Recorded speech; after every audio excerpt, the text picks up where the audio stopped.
के दोस्त के माध्यम से डायरेक्ट सेलिंग बिजनेस देखने का मौका मिला। और वाकया आज भी मुझे याद है, एक संडे का दिन था। नॉर्मली हमारी मीटिंग संडे को ज्यादा होती, मुंबई में खास करके। तो संडे का दिन था, उसमें भी दोस्त ने कहा कि हमें एक सेमिनार में जाना है, एक मीटिंग्स में। मैं कभी इस तरह के मीटिंग सेमिनार के बारे में जानता भी नहीं था। मैं बोला कहाँ है? बोला एक स्कूल के अंदर है। अब स्कूल वही था जहां पे मैंने अपना एजुकेशन किया था। तो बोला यार अपने स्कूल में मीटिंग है। बोला किस चीज की मीटिंग है? बोला मुझे भी पता नहीं है, किसी ने तो बुलाया, बोला बिजनेस की मीटिंग है, तू मेरे साथ चल। सोचो अकेला जाने से अच्छा तू साथ में चल। तो मैं भी उसके साथ गया और वहां पे एक ऐसे व्यक्ति को मैंने सुना जिनको आज तक मैं भूल नहीं पाया हूं। उनका नाम था नवनीत भाई देसाई। गुजरात के वलसाड़ जिले के रहने वाले थे और उनकी कुछ बातें जो मुझे बहुत अपील कर गई। उन्होंने कहा 1980s में मैंने गुजरात यूनिवर्सिटी से मैकेनिकल इंजीनियरिंग की और मैकेनिकल इंजीनियरिंग करने के बाद उनको हायर एजुकेशन करने के लिए अमेरिका चले गए और अमेरिका में हायर मास्टर्स की डिग्री की। वहां से फिर उन्होंने जॉब करने लगे और जॉब करते करते डायरेक्ट सेलिंग की दुनिया में आए। उन्होंने कहा अमेरिका में कहावत है, कहावत यह है कि never depend on one income source, यानी एक इनकम के भरोसे आपको नहीं रहना है। आपको पैसे आने के अलग अलग सोर्स होने चाहिए और हर आदमी वहां 2-3 काम करता है। तो वैसे मैं जॉब करने गया था, जब देखा मेरे कलीग्स में भी कुछ दोस्त तो पार्ट टाइम में कुछ ना तो कुछ करते हैं, तो बोले मैं भी डायरेक्ट सेलिंग में आ गया। और कुछ दिन काम करने के बाद उन्होंने अपनी अमेरिका की जमी जमाई नौकरी छोड़ के फुल टाइम डायरेक्ट सेलिंग करने लगे और उन्होंने कहा आज मेरा बिजनेस कई देशों में फैला है और मैं एक कंपनी के साथ एसोसिएट हुआ हूं और उस कंपनी में काम करने के लिए मैं अमेरिका से कनाडा फैमिली के साथ शिफ्ट हो गया हूं। अब मैं कनाडा से पूरी दुनिया घूमता हूं डायरेक्ट सेलिंग का बिजनेस करने के लिए। बोला यार क्या बात है, इतना पढ़ा लिखा आदमी और आज ये डायरेक्ट सेलिंग करने के लिए हिंदुस्तान में आया है। और हमारे यहाँ एक आदत होती है, पता है ना, जो कोई विदेश गया होता है तो उसकी इज्जत ज्यादा होती है ना। यस, होती या नहीं होती? बहुत ज्यादा। और अपन मिडिल क्लास के आदमी, यहाँ पे कितने लोग मध्यम वर्गीय हैं? मध्यम वर्गीय ने खाते कमाते बचाते कुछ नहीं। अपनी लाइफ वैसी चलती है ना। तो अपन मिडिल क्लास आदमी, और हमारे घर में यही बताया गया कोई विदेश गया ना तो उसका उदाहरण देते अपने को। होता या नहीं होता? महीने में 10 बार तो उसका नाम लेते, देख देख उसके जैसे, देख उसका लड़का, देख दुबई गया, देख उसका इधर गया, तो क्या कर रहा है? तो मेरे भी घर पे ये मुझे सिखाया जाता, देख विदेश गया ये पढ़ने के लिए। मुझे लगा यार ये विदेश पढ़ के वापस इंडिया में आके काम कर रहा है। यानी डायरेक्ट सेलिंग में कुछ तो है। और पहली बार मैं भी सुन रहा था, मुझे कुछ समझ में नहीं आ रहा था कि उनकी एक चीज और मुझे अच्छी लगी हो, ये उन्होंने कहा ये बिजनेस ऐसा है, मैं कनाडा में बैठा हूं, मेरा बिजनेस अमेरिका में चल रहा है, यूरोप में चल रहा है, ऑस्ट्रेलिया में चल रहा है, अभी मैं इंडिया में आया हूं और इंडिया में समझो मैंने टीम बना ली और मेरा कोई डिस्ट्रीब्यूटर मुंबई में सुबह उठ के ब्रश करेगा मुझे पैसा आएगा, कोई बेंगलोर में उठ के चाय पिएगा मुझे पैसा आएगा, कोई दिल्ली में सुबह नहाएगा मुझे पैसा आएगा। मैं सुन के आश्चर्यचकित है, ऐसा है क्या? चाय पीने नहाने से पैसा आता है? ये तो अपन जिंदगी भर काम किए हैं, अपने को तो आया नहीं, ये कैसा काम है? और ये मुझे बहुत अपील किया, मैं बहुत एक्साइटेड हुआ और एक लंबी कहानी है। फिर मैंने काम शुरू किया, धीरे धीरे वहां पे 2-3 साल काम किए, लेकिन अनफॉर्चुनेटली मेरी पहली इनिंग्स डायरेक्ट सेलिंग की टोटली फेल रही। मैं अपने पैसे नहीं कमाए और फिर नेगेटिव हुआ। मुझे लगा ये अमेरिका, कनाडा में, यूरोप में हो सकता है, हिंदुस्तान में ये होने वाला नहीं है, क्योंकि हिंदुस्तान के लोग है ना ये ज्यादा शाणे हैं। अब आपण सोचते हैं आयला मी आंघोळ केला आणि तुला पैसे येणार, आंघोळच नाही करत।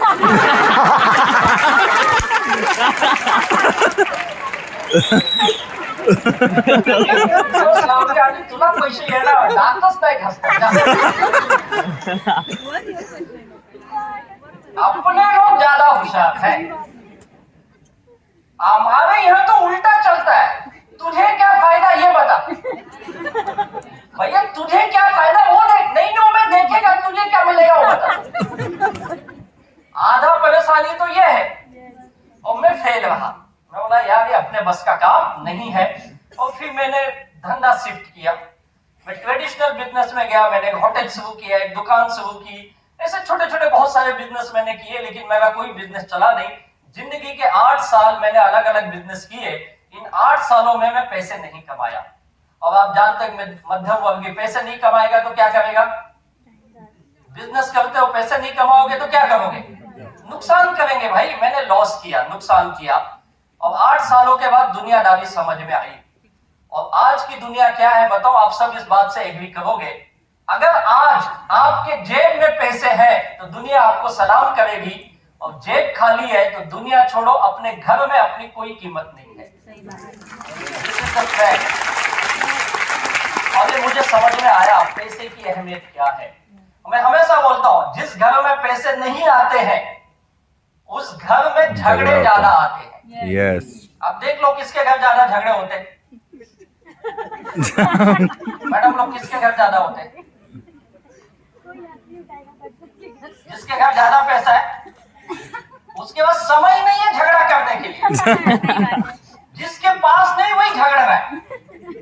और तो मेरे भी घर की वही हालत, पैसे नहीं है तो झगड़े ज्यादा है। और तब समझ में आया दुनिया बहुत मुश्किल है।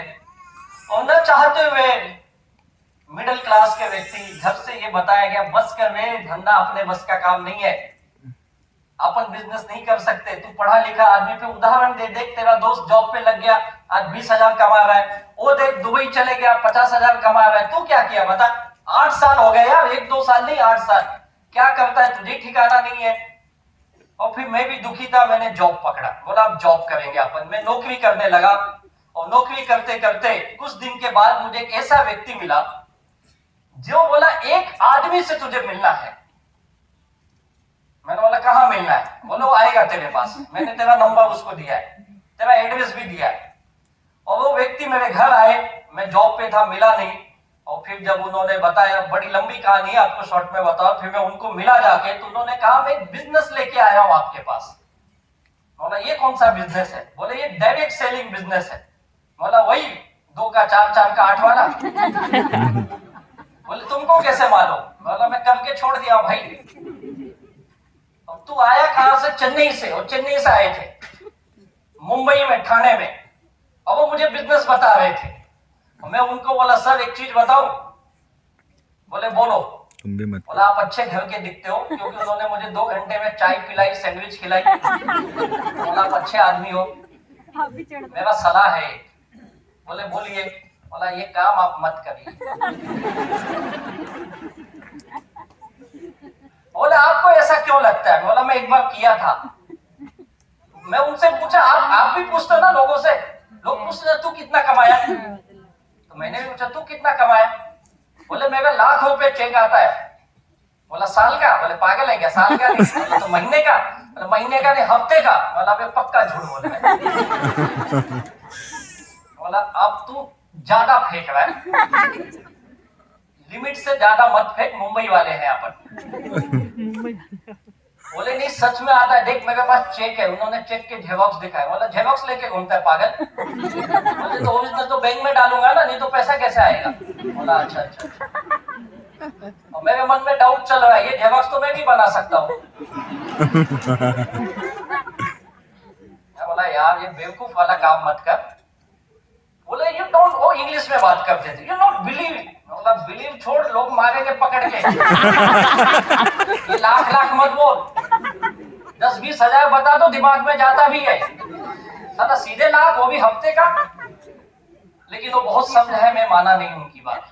मैं बोला साहब बड़ी मुश्किल से नौकरी लगी है, घर में बहुत झगड़े हो रहे, तो बापू ने वार्निंग दी है, या तो नौकरी कर या घर छोड़ के जा। तुम्हारे घर रखोगे तो बोलो। बोले तुम समझ नहीं रहे हो। बोले तो समझा भी मत। और मैंने बिजनेस नहीं किया और वो चले गए। लेकिन उनका मुलाकात में भी होती रही। जब भी मुंबई आते महीने में एक बार मुझे फोन करते, कहाँ हो? मैं बोला ऑफिस में हो, शाम को मिलते हैं, आओ ना, बातें करते हैं। अभी मेरी उनकी मुलाकात चलती रही। और ऐसे ऐसे 1.5-2 साल बाद, कई बार उनसे मिलने के बाद, इस तरह के मीटिंग्स में भी मैं कई बार गया, और ये सब देखने के बाद एक दिन मुझे लगा यार ये बिजनेस करना चाहिए। ये आदमी चेन्नई से आके मुंबई में काम कर लेता है। और कुछ मुंबई के लोगों को मैंने देखा जो पैसे कमा रहे थे, उनको देख के मैं ज्यादा मोटिवेट हुआ, यार ये कर सकते तो मैं भी कर सकता हूँ। और पैसे की बहुत सख्त जरूरत थी, क्योंकि 25-26 लाख की लाइबिलिटी थी। नौकरी से मुझे पता था खत्म होने वाला नहीं है, और मैं चाहता था करूं, लेकिन विश्वास नहीं था, क्योंकि एक बार मैं फेल हुआ था। और लोग भी ऐसे ही बोलते हैं ना मार्केट में, ये सब चलता नहीं है। तो मैं भी वही बोलने वाला था। लोग जितने सवाल करते हैं ना, उससे ज्यादा सवाल मैंने अकेले उनसे पूछा था। और एक दिन नहीं, 1.5-2 साल तक पूछा, लेकिन वो आदमी मेरे पीछे पड़ा था, तू मिल। और धीरे धीरे मेरी उनकी दोस्ती हो गई। और वो बहुत समझाए, नहीं किया। एक दिन खुद मुझे साक्षात्कार हो गया। गणपति बप्पा को धन्यवाद देता हूँ, उसने बुद्धि दी मुझे। और मैंने फिर एक दिन सोचा चलो करके देखता हूँ। ऐसा नहीं कि पैसे की तंगी थी, मतलब तंगी तो थी, लाने की मुश्किल नहीं थी। मैं पैसे लाने में मास्टर था, क्योंकि जिसका लाता था वो मुझे बाद में ढूंढता था, लाने का मैं मास्टर था। मैंने भी 3 आईडी से 30,000 देके बिजनेस स्टार्ट किया। अब वो कहां से लाया मत पूछो, लेकिन लाया। बिजनेस शुरू हुआ, धीरे धीरे काम बढ़ा। और आपको बताऊं, जिस व्यक्ति ने मुझे उनसे मिलाया, आज वो व्यक्ति ये बिजनेसमैन नहीं है। सोच के देखिए, जिसने मुझे उस ग्रेट व्यक्ति से मिलाया, आज वो केनिया में, अफ्रीका में जॉब कर रहे हैं। उनका नाम है मिस्टर पिल्ले। उन्होंने मुझे ये बिजनेस उस व्यक्ति से मिलाया जिन्होंने मेरी जिंदगी में आके एक नया करामात किया। ऐसे मेरे great mentor, great upline Dayanand sir को तहे दिल से वंदन करता हूं। और 22 सालों में मैं काम करते करते, काफी कुछ सीखते सीखते आज इस मुकाम तक पहुंचा हूं। तो आप भी जानना चाहेंगे कैसे ये कामयाबी मुझे मिली? यस। जानना चाहोगे? यस। कितने लोग जानने के लिए तैयार हैं? सभी लोग? यस। सब मर रहे। क्या